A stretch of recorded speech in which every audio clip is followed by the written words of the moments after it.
This is your story. Have you ever felt like the people around you don't give you the respect and appreciation you deserve? That feeling doesn't just create emotional discomfort, it gradually eats away at your self-confidence, weakens your social bonds, and can significantly lower your overall quality of life. It can even shake your mental resilience at its core. The human brain evolved to seek and respond to social recognition. Research in social psychology shows that not being acknowledged or respected doesn't just hurt emotionally. It also triggers biological stress responses. And when you care deeply about your self-worth, your skills, or your contributions, and those go unnoticed by your environment, the brain's reward system can fall out of balance. That imbalance is often the fuel behind that quiet, persistent sadness. Because as human beings, we don't just want to be loved. We want to be seen and understood. In Psychologist Abraham Maslow's famous hierarchy of needs, esteem is considered an essential foundation for self-actualization. And when Sigmund Freud said, "A human being cannot live without love and appreciation," he wasn't just making an observation. He was pointing to a deeper truth. If you believe in your own value, but your social world fails to validate it, your brain starts to burn through cognitive resources trying to make sense of that gap. And as this continues, it gradually drains your emotional energy. In this video, we'll explore the psychological mechanisms behind feelings of worthlessness and look at practical strategies that can help you cope with them, okay? But first, I want to share a social psychology experiment that's been referenced in countless studies, the Joshua Bell experiment. At first glance, it might seem like a simple story, but beneath it lies a profound insight into how humans assign value to others. In 2007, world-renowned violinist Joshua Bell went undercover as a street musician in a Washington, D.C. subway station. He carried with him a legendary Stradivarius violin worth $3 million. Normally, people would pay at least $100 for a ticket just to see him play in a concert hall, and those tickets would sell out months in advance. Yet in this instance, it was the same man, the same skill, the same instrument, but in a completely different setting. A noisy, fast-paced, distracted metro station, Bill played masterfully for 45 minutes. During that time, over 1,000 people walked past him. Only 6 stopped to listen for more than a moment. For everyone else, the music was just background noise, part of the urban hum. In the end, he made just $32. This experiment reveals a crucial psychological truth: the power of context. The human brain doesn't assign value to a person or object in isolation, okay? It evaluates through context. The same violinist who receives thunderous applause in a concert hall can become invisible when standing in the corner of a subway station. In psychology, this is known as context-dependent valuation. Environmental cues directly influence our attention and how we assign value. What does that mean for you? It means that if you don't present your value within the right environment, people might overlook your kindness, your talent, or your depth, not because they're malicious, but because their brains aren't wired to notice you in that setting. But the deeper question is this: have you created your own concert hall inside yourself?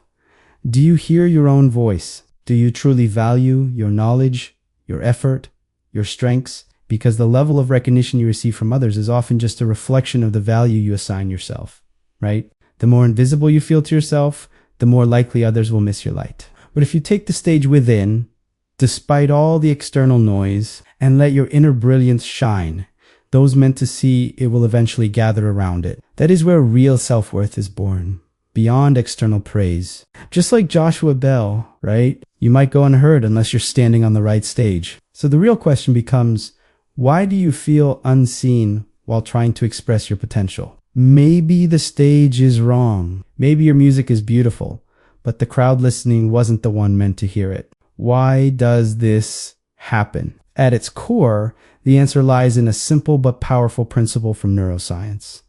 The brain operates on energy efficiency, okay? Don't forget to subscribe. If we had to analyze and compare everything in our environment from scratch, we'd be mentally exhausted. Even if we gave all our bodily energy to the brain, it still wouldn't be enough. So instead, our minds lean on shortcuts like context to conserve energy, right? In other words, instead of analyzing every situation in detail, our brain relies on context and past experiences to make decisions. If we had to assess every new stimulus from scratch, the cognitive load would be overwhelming. That's why the brain focuses attention on select cues and filters out the rest. This mechanism is described in neuropsychology as the principle of cognitive economy. For example, seeing an expensive item in a luxury store doesn't surprise you. Your brain assumes that the price makes sense in that setting. But if you see the same price tag in a discount store, your brain immediately sends a signal and say,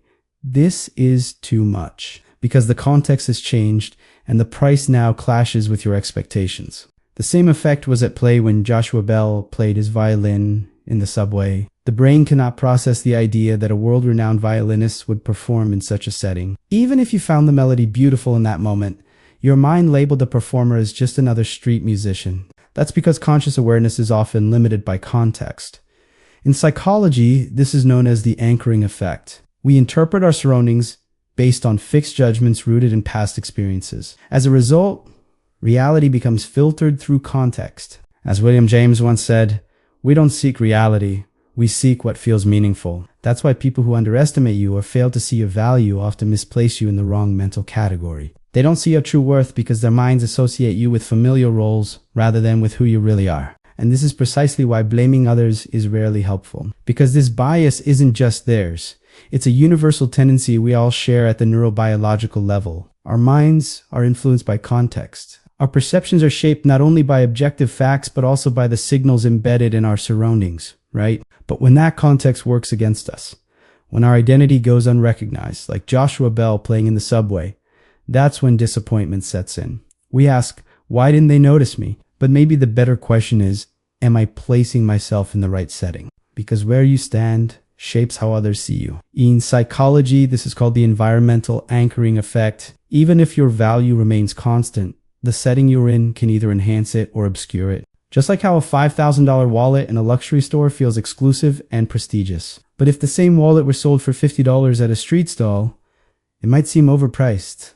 It's not the wallet that changes, it's the context, okay? Now ask yourself, will the things you're focused on today still matter to you 5 years from now? If the answer is no, then how can you expect those things to define you in any meaningful way? Our minds are wired to zoom in on short-term threats or pleasures. But true respect and recognition are built on long-term consistency. In psychology, this is referred to as purpose-driven living. A person is not solely defined by external conditions, but by their internal compass. What you move toward reveals who you are becoming. So ask yourself, are you where you deserve to be? Are your talents, your effort, your sense of presence being displayed on the right stage? If not, then the indifference you're experiencing isn't about your worth.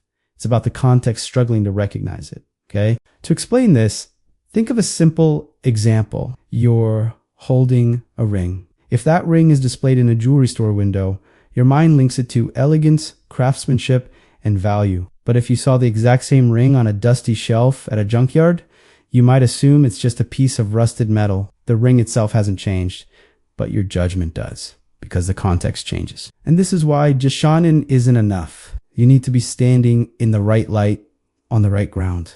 Your worth shouldn't be defined by the eye of the beholder, because gold remains gold even if it falls into the mud. But some people will only see the mud. That's why you need to keep reminding yourself, wherever I am, I bring value to that space. Internalizing this means learning to live without needing external validation. Psychologists call this a sense of self-efficacy, the belief that you can navigate life by trusting your inner resources. And as long as you leave your value in the hands of the outside world, you'll always feel like you need someone else's approval.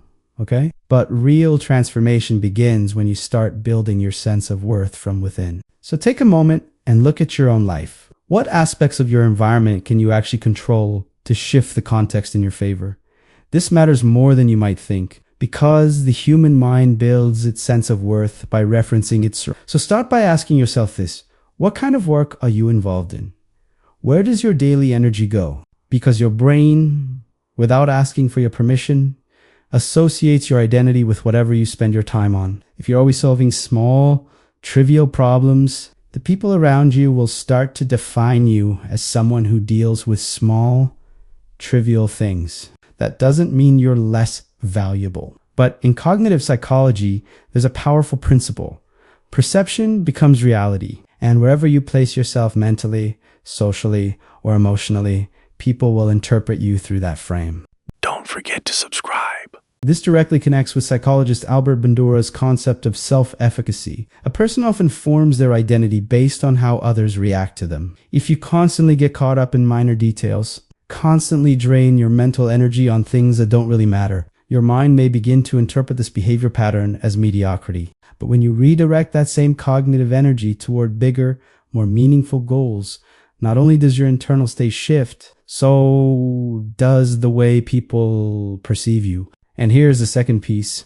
Who are you surrounded by? Do the people around you reflect your light, or do they dim it? In social psychology, this is called reflected identity. If your environment consists of people who only criticize you, who fail to support you, who fixate on your flaws rather than acknowledge your strengths, then it becomes nearly impossible not to internalize that perception. Your view of yourself starts to mirror theirs. And if you're constantly around people who are much more superficial or whose values don't align with yours, the external world will likely interpret you through their lens. As Carl Rogers emphasized, the wider the gap between your real self and your ideal self, the more psychological conflict you're likely to feel.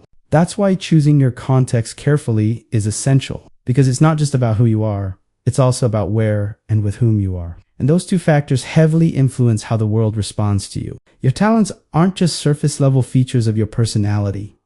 They're refined elements of your inner architecture. But if you showcase that brilliance in every space without discrimination, the result is often not recognition, but indifference. Because value is shaped through perception. And if the eyes looking at you aren't calibrated to recognize it, all they see is a silhouette. When you ask, who really sees the effort I put in? The answer might lie right at the center of that subway experiment. In the Washington Metro, Joshua Bell played a $3.5 million violin, and only 6 people stopped to notice. Yet, that same person on a concert hall stage draws thousands willing to pay hundreds of dollars just to be a few meters closer to him. This experiment doesn't just highlight the power of context. It teaches us something deeper. If you don't present your value in the right environment, it often goes unseen. In psychological literature, this is known as the perceived value context. No matter how gifted or exceptional you are, if the minds observing you aren't primed to recognize that value, or if you're seen as just another face in the crowd, your potential remains in the shadows. As Martin Seligman's positive psychology approach emphasizes, people are more likely to actualize their potential in environments where they experience meaningful connection and recognition, because a community that knows how to recognize value also elevates it. So, ask yourself, who are you sharing your talent with? Are you offering it to those who truly understand its worth, or just presenting it to the noise of the crowd? If you still feel like you're not being seen for who you are, maybe it's time to question whether the stage you're standing on, the people you're showing yourself to, or the environment you're performing in is aligned with your true value. When you feel unseen or unappreciated, pause and ask, is this feeling actually about me? Or is it shaped by the kind of attention or lack thereof I'm receiving? Because sometimes the problem isn't who you are. It's the eyes that don't know how to see you, right? One of the most iconic experiments in social psychology was conducted by Solomon Asch. In 1951, his famous conformity experiment continues to resonate today because it reveals something essential about human behavior. How our decisions can be swayed by social pressure. Asch wanted to understand to what extent individuals would yield to group influence, even when the truth was obvious. The setup was simple, but the implications were profound. Participants were brought into a classroom where they were asked to perform a basic visual task. They were shown a card with one reference line and another card with 3 lines of different lengths. Their job was to identify which of the 3 lines matched the original. The correct answer was clear. But here's the twist.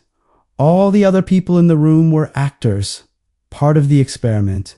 And at a certain point, they began to intentionally give wrong answers. Now imagine being the only real participant surrounded by people confidently giving a clearly incorrect answer. What would you do? Asch found that 75% of participants conformed at least once, giving the wrong answer just to align with the group. This experiment exposed a psychological truth we all wrestle with.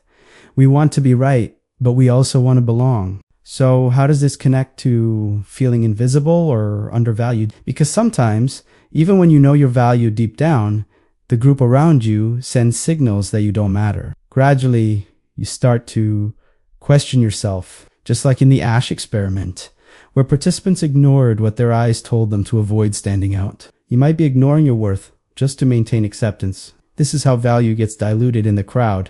Just like Joshua Bell being overlooked in the metro, your inner value can fade when the external environment doesn't validate it. Ash's study reminds us that truth and confidence aren't always enough when we're surrounded by indifference or misjudgment, okay? What matters is whether you choose to listen to your own perception or to conform to the distorted reality others present. This isn't just about peer pressure. It's about our fundamental need to be included, seen, and accepted. The brain perceives social rejection as a threat to survival. So sometimes we silence our own brilliance to avoid conflict. But here's the key.